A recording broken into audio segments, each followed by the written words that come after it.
പവിത്രമായ ഒരു ജലം ആ രാജ്യത്ത് നിന്ന് പൊട്ടിയൊഴുകിയ ചരിത്രം നമുക്കെല്ലാവർക്കും അറിയാവുന്ന ചരിത്രമാണ്. സംസം വെള്ളം എന്ന് പറയുന്നത് മുസ്ലിമീങ്ങളുടെ മനസ്സിൽ, മുസ്ലിമീങ്ങളെന്ന് വേണ്ട അല്ലാത്തവർ പോലും വലിയ പരിപാവനമായി കാണുന്ന ഒരു പുണ്യ ജലമാണ്. ഇസ്ലാമിൽ മഹാനായ റസൂൽ സല്ലല്ലാഹു അലൈഹി വസല്ലമ അതിൻ്റെ പ്രാധാന്യം നമുക്ക് വിശദീകരിച്ച് തന്നിട്ടുമുണ്ട്. ഖൈറു മാഇൻ അലാ വജ്ഹിൽ അർളി മാഉ സംസം എന്ന് നമുക്ക് ഹദീസിൽ കാണാൻ സാധിക്കും.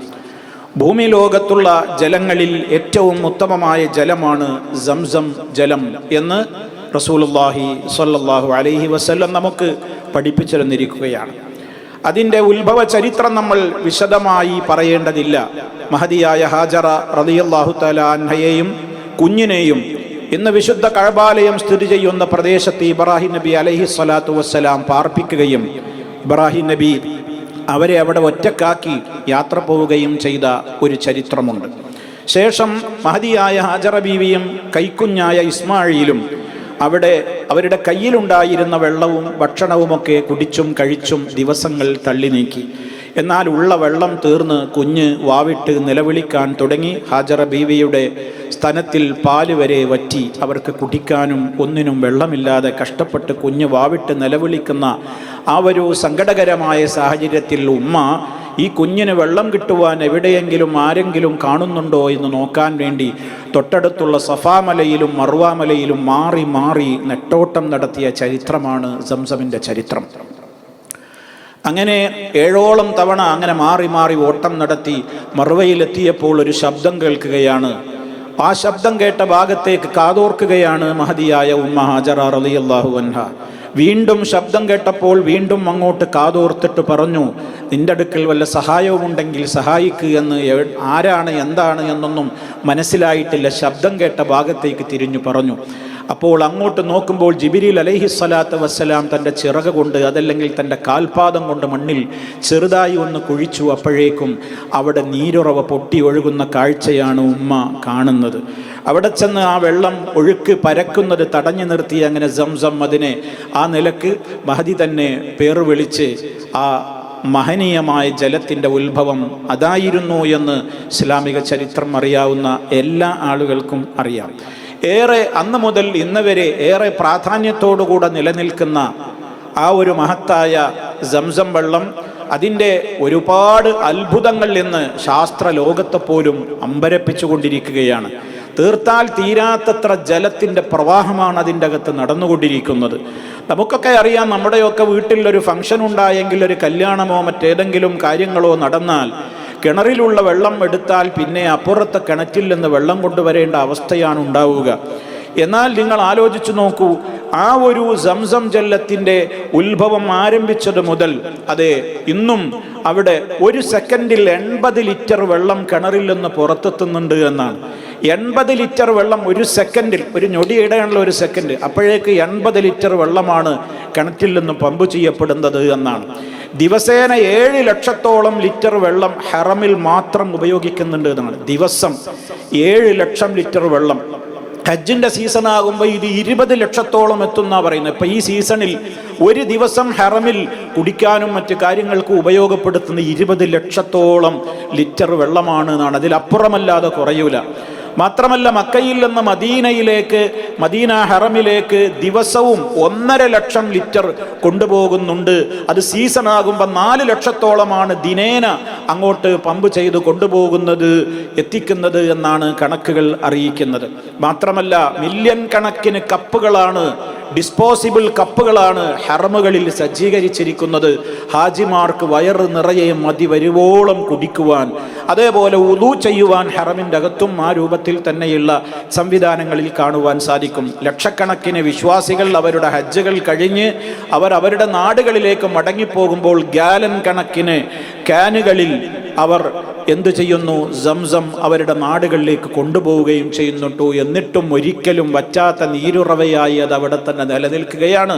ഇത് ശാസ്ത്ര ലോകത്തെ അമ്പരപ്പിക്കുകയാണ്. 1979 സഊദി രാജാവായ ഖാലിദ് രാജാവിൻ്റെ കാലഘട്ടത്തിൽ അതൊന്ന് കിണറൊന്ന് കൂടുതൽ വൃത്തിയാക്കുവാനും അതിൻ്റെതായ വർക്കുകൾ ചെയ്ത് ഒന്നുകൂടി അതിനൊന്ന് വറ്റിച്ചു റെഡിയാക്കി മിനുക്കിയെടുക്കുവാനുള്ള ശ്രമം നടത്തിയപ്പോൾ അത് പരാജയപ്പെട്ടു എന്നാണ് ചരിത്രം പറയുന്നത്. ആ പണി അവിടെ അവസാനിപ്പിക്കുകയാണ് ഉണ്ടായത്. ഏതാനും മീറ്റർ താഴ്ചയിലേക്ക് പമ്പ് ചെയ്ത് എത്തിയപ്പോഴേക്ക് തന്നെ എവിടെ നിന്ന് വരുന്നു എന്നറിയാത്ത നിലക്കുള്ള അതിശക്തമായ ജലപ്രവാഹം പാറ ഇടുക്കുകളിൽ നിന്ന് അതിലേക്ക് ഒഴുകി വരുന്നു എന്നാണ്.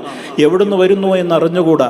ഇന്നും വർഷങ്ങളോളമായി എത്രയോ ലക്ഷക്കണക്കിന് ഇങ്ങനെ വെള്ളം മുക്കി ഒഴിവാക്കിയിട്ടും ഒരിക്കലും എടുത്താൽ അതിൻ്റെ അപ്പുറം അതിലേക്ക് അങ്ങനെ പൊങ്ങി വന്നുകൊണ്ടിരിക്കുന്ന ആ മഹനീയമായ ജലം അതതിൻ്റെ അത്ഭുതങ്ങളോടുകൂടെ ഇന്നും നിലനിൽക്കുകയാണ്. ഇതുപോലെ ഒരു മനുഷ്യൻ ഈ ലോകത്ത് തന്നെ ഏറ്റവും വലിയ ഒരു അത്ഭുതത്തിൻ്റെ കലവറയായി മനസ്സിലാക്കുവാൻ പക്ഷേ റബ്ബിൻ്റെ തൗഫീഖുള്ളവരല്ലാതെ അതൊന്നും മനസ്സിലാക്കുകയില്ലല്ലോ. മാത്രമല്ല മഹാനായ നബി സല്ലല്ലാഹു അലൈഹി വസല്ലം അത് പറഞ്ഞതെന്താണ്? അത് അനുഗ്രഹീതമായ ഒരു ഭക്ഷണമാണ് എന്നാണ്. മഹാനായ അബൂദർ ഗഫാരി റളിയല്ലാഹു തആല അൻഹു മക്കയിൽ വന്ന് നബി സല്ലല്ലാഹു അലൈഹി വസല്ലമിനെ പരിചയപ്പെടാൻ വേണ്ടി അവിടെ വന്ന് താമസിച്ച് പ്രവാചകനെ കണ്ടപ്പോൾ പ്രവാചകൻ സല്ലല്ലാഹു അലൈഹി വസല്ലം അദ്ദേഹത്തോട് ചോദിക്കുന്നൊരു ചോദ്യമുണ്ട്. അബൂദറെ, നിങ്ങൾ ഇവിടെ വന്നിട്ട് എത്ര ദിവസമായി?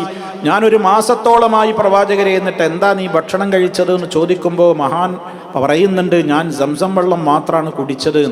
സംസം വെള്ളം മാത്രം ഒരു മാസം കുടിച്ചിട്ട് കണ്ടില്ലേ, എൻ്റെ വയറിൻ്റെ വാരിയുടെ എടുക്കുകളൊക്കെ മാംസമൊക്കെ തുടുത്തിട്ടുണ്ട്, നല്ല തടി വെച്ചിട്ടുണ്ട്, ഞാൻ നല്ല ഉഷാറായിട്ടുണ്ട് എന്നാണ് അദ്ദേഹം പറയുന്നത്.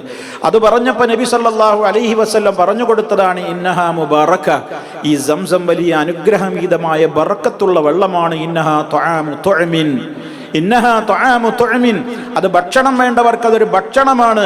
ചില റിപ്പോർട്ടിൽ നമുക്ക് കാണാൻ സാധിക്കും വശിഫാഉ സുഖ്മിൻ, രോഗത്തിന് മരുന്നുമാണത് എന്ന്. അപ്പോൾ ഭക്ഷണവുമാണത്, ഔഷധവുമാണത് എന്ന്. മറ്റു ചില റിപ്പോർട്ടുകളിൽ കാണാം മായി സംസം മാഉ സംസം ലിമാ ശുരിബ ലഹു, സംസം വെള്ളം എന്തുദ്ദേശിച്ച് കുടിക്കുന്നുവോ അതിനുള്ളതാണ് എന്ന് നമുക്ക് കാണുവാൻ സാധിക്കും.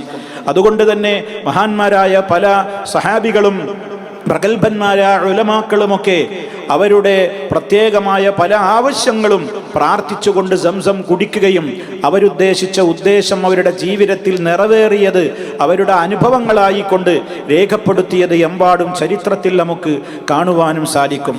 മഹാനായ നബി സല്ലല്ലാഹു അലൈഹി വസല്ലമിൻ്റെ ഹൃദയത്തിനൊരു ഓപ്പറേഷൻ നടന്നു. ചെറുപ്പത്തിൽ കുഞ്ഞായിരിക്കെ ഹലീമത്തു സഅദിയ അവരുടെ വീട്ടിൽ മുലകുടിച്ചു കൊണ്ടിരിക്കുന്ന ആ പ്രായത്തിൽ നബി സല്ലല്ലാഹു അലൈഹി വസല്ലമിൻ്റെ നെഞ്ചകം കീറിയിട്ടുണ്ട്. ഒരു അത്ഭുതകരമായ ഓപ്പറേഷൻ. ആ സമയത്ത് ഹൃദയം പുറത്തെടുത്തിട്ട് കഴുകിയത് സംസം ജലത്തിലായിരുന്നു എന്ന് സഹിഹായ ഹദീസുകളിൽ കാണാൻ സാധിക്കും.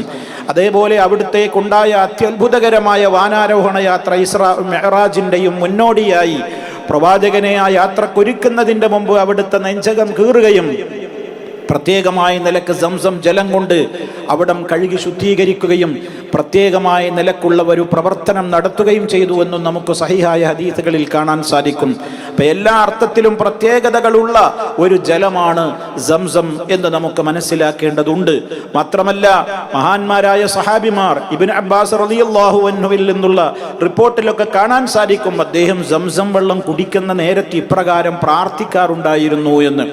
സംസം കുടിക്കുമ്പോൾ ഇപ്രകാരം പ്രാർത്ഥിക്കുക എന്ന നിലക്ക് ഒരു പ്രാർത്ഥന നബി സല്ലല്ലാഹു അലൈഹി വസല്ലമ പഠിപ്പിച്ചു തന്നിട്ടില്ലെങ്കിലും ഈ സഹാബിയെ പോലെയുള്ളവർ അത് ചില പ്രത്യേകമായ ആവശ്യങ്ങൾ അഥവാ മായു സംസം ലിമാ ശുരിബ ലഹു എന്നാണല്ലോ, എന്തിനു വേണ്ടിയാണോ സംസം കുടിക്കുന്നത് അതിനുള്ളതാണ് സംസം എന്ന് പറഞ്ഞല്ലോ. അപ്പം അതുകൊണ്ട് അദ്ദേഹത്തിൻ്റെ ആഗ്രഹം വെച്ചുകൊണ്ട് അദ്ദേഹം പ്രാർത്ഥിച്ചു എന്നാണ്.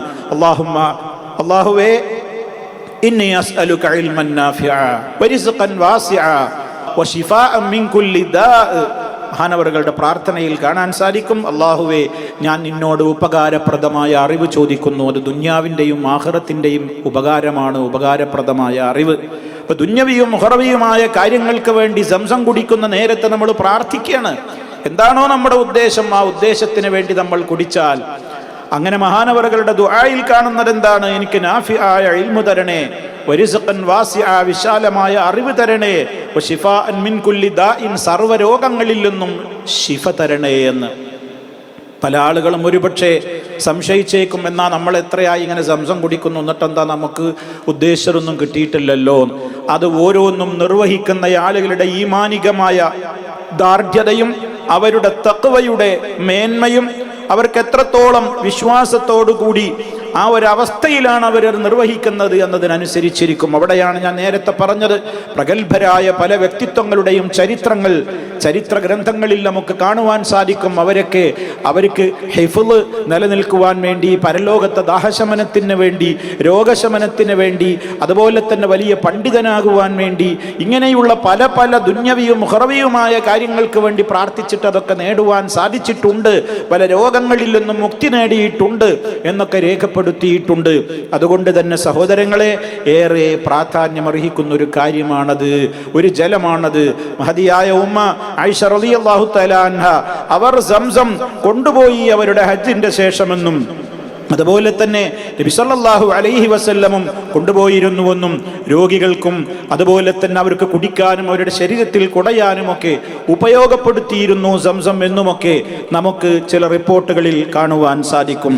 ചില ആളുകളൊക്കെ പറയാറുണ്ട്, സംസമിന്റെ മഹത്വം ഉണ്ടെങ്കിൽ തന്നെ അത് അവിടെ വെച്ച് കുടിക്കുമ്പോൾ മാത്രമേയുള്ളൂ, കൊണ്ടുപോയാൽ പിന്നെ അതിൻ്റെ ഫലം സാധാരണ വെള്ളം പോലെ തന്നെയാണ് എന്നൊക്കെ പറയുന്നത് ശുദ്ധമായി വിവരക്കേടാണ് എന്ന് നമ്മൾ മനസ്സിലാക്കുക. അവിടെ വെച്ച് കുടിക്കുമ്പോൾ ആ സ്ഥലത്തിൻ്റെ കൂടി പ്രത്യേകതയായി, വെള്ളത്തിൻ്റെ പ്രത്യേകത അതിൻ്റെ പുറമേയുമായി, മറ്റു സ്ഥലത്തേക്ക് കൊണ്ടുപോയി കുടിക്കുമ്പോൾ വെള്ളം അത് തന്നെയാണല്ലോ, ആ വെള്ളത്തിൻ്റെ മഹത്വം ഉണ്ടാകും. അതുകൊണ്ടല്ലേ സഹാബിമാരങ്ങനെ കൊണ്ടുപോയതും തോൽപാത്രങ്ങളിലും മറ്റുമൊക്കെയായി കൊണ്ടവർ യാത്ര കഴിഞ്ഞ് മടങ്ങിപ്പോകുമ്പോൾ കൊണ്ടുപോയതും അത് തന്നെയല്ലേ. അതുകൊണ്ട് തന്നെ നമ്മുടെ ഈമാനികമായ ദൃഢതയുടെ ഒരു പരീക്ഷണാർത്ഥം കൂടി നമ്മൾ അതിനെ മനസ്സിലാക്കണം. ചില റിപ്പോർട്ടുകളിൽ നമുക്ക് കാണാൻ സാധിക്കും, ഇന്ന ആയത മാ ബൈന അഹ്ലിൽ ഈമാനി വൻ നിഫാഖ് അത്തളല്ലു മിൻ മാഇ സംസം. യഥാർത്ഥ മുഅ്മിനീങ്ങളുടെയും മുനാഫിഖീങ്ങളുടെയും ഇടയിലുള്ള ഒരു വ്യത്യാസത്തിന്റെ അടയാളമായി സംസം വയറു നിറയെ കുടിക്കാൻ ആർക്ക് കൃത്യമായി അവന് താല്പര്യം തോന്നുന്നുണ്ടോ അതവന്റെ ഈമാനിന്റെ ലക്ഷണമായി മനസ്സിലാക്കാമെന്നും അതിനോടൊരു താല്പര്യവും കാണിക്കാതെ അതിനെ അവഗണിക്കുന്നത് നിഫാഖാണെന്നുമൊക്കെയുള്ള ചില റിപ്പോർട്ടുകൾ നമുക്ക് കാണുവാൻ സാധിക്കും. അതേ അവസരത്തിൽ ഈ പറയുന്ന റിപ്പോർട്ടുകൾ എല്ലാം മാറ്റിവെച്ചുകൊണ്ട് അങ്ങനെയാണെങ്കിൽ നമുക്ക് സംസം വെള്ളത്തിൽ ഒരു തുണി മുക്കിയിട്ട് അത് കഫൻ പുടവയാക്കി വെച്ചുകൂടെ എന്നൊക്കെ പലരും പറയാറുണ്ട്. അങ്ങനെ സംസം വെള്ളത്തിൽ കഫൻ പുടവ മുക്കി ഉണക്കി വെച്ച് പിന്നീട് അത് മരിക്കുമ്പോൾ എന്നെ അതിൽ കഫൻ ചെയ്യണം എന്നൊക്കെ പറഞ്ഞുകൊണ്ട് പലരും കാത്തുവെക്കാറുണ്ട്. അതിനൊന്നും ഒരടിസ്ഥാന മുൻഗാമികൾ അങ്ങനെയൊന്നും ചെയ്തതായി നമുക്ക് കാണുവാൻ സാധ്യമല്ല. അതുകൊണ്ട് തന്നെ ഉള്ള മഹത്തായ ഈ അനുഗ്രഹങ്ങളെ നാം മനസ്സിലാക്കുകയും ആ നിലയ്ക്ക് തന്നെ അള്ളാഹു ബറക്കത്ത് നിശ്ചയിച്ചതാണത്. എന്നാൽ ആ വെള്ളം പോലെ തന്നെ അല്ലേ പുത്തമ്പള്ളിയിലെ വെള്ളവും. ഈ വെള്ളത്തിന് ബറക്കത്തുണ്ടെങ്കിൽ പുത്തമ്പള്ളിയിലെയും അമ്പറത്തിയും അതുപോലെ തന്നെ സിയമ്മയുടെ ഒരു തുപ്പിയ വെള്ളവും ഒക്കെ പറ്റൂലേ എന്നൊന്നും ആരും പറഞ്ഞു വരേണ്ടതില്ല. അള്ളാഹു ബറക്കത്ത് നിശ്ചയിച്ചതിൽ മാത്രമാണ് ബറക്കത്ത്. അതുണ്ടെങ്കിൽ ഇതും ആയി കൂടെ എന്നുള്ള ന്യായം പറയരുത്. അങ്ങനെയാണെങ്കിൽ വിശുദ്ധ കഅബാലയം തവാഫ് ചെയ്യുന്നത് പുണ്യകരമാണ്, എന്നാൽ പിന്നെ ദർഗയും തവാഫ് ചെയ്യാലോ, ജാറവും തവാഫ് ചെയ്യാലോ എന്നൊക്കെ ഇനി ആളുകൾക്ക് പറയാം. ഹജറുൽ അസ്വദ് മുത്തൽ സുന്നത്താണ്, പുണ്യകർമ്മമാണ്. എന്നാൽ ജാറത്തിന്റെ മീസാൻ കല്ലും അതുപോലെ തന്നെ മഖബറയിൽ പോയി അവിടെയും ചുംബിക്കാം എന്നുള്ളതിനും ഹജറുൽ അസ്വദ് മുത്തുന്നത് തെളിവായിട്ട് പറയാനൊക്കുമോ? അതുകൊണ്ട് അള്ളാഹു ബറക്കത്ത് നിശ്ചയിച്ചതിൽ ബറക്കത്ത് മനസ്സിലാക്കുകയും അല്ലാത്തതിനെ അതിലേക്ക് കൂട്ടിച്ചേർത്ത് പുത്തൻവാദങ്ങൾ കൊണ്ടുവരാതിരിക്കുകയും ചെയ്യലാണ് വിശ്വാസികൾ ആ മേഖലയിൽ കൃത്യമായി മനസ്സിലാക്കുകയും ഇടപെടുകയും ചെയ്യേണ്ടത് അപ്രകാരമാണ് എന്ന് ഓർമ്മപ്പെടുത്തുന്നു. അള്ളാഹു സുബ്ഹാനഹു വ തആല ആദരിച്ചവയെ നാം ആദരിക്കുന്നു, ബഹുമാനിക്കുന്നു, അതിൻ്റെ പ്രത്യേകത നാം ഉൾക്കൊള്ളുന്നു. റബ്ബ് നമുക്കെല്ലാവർക്കും ആ അർത്ഥത്തിൽ തന്നെ ജീവിതം മുന്നോട്ട് കൊണ്ടുപോകുവാനുള്ള തൗഫീഖ് നൽകി അനുഗ്രഹിക്കുമാറാകട്ടെ.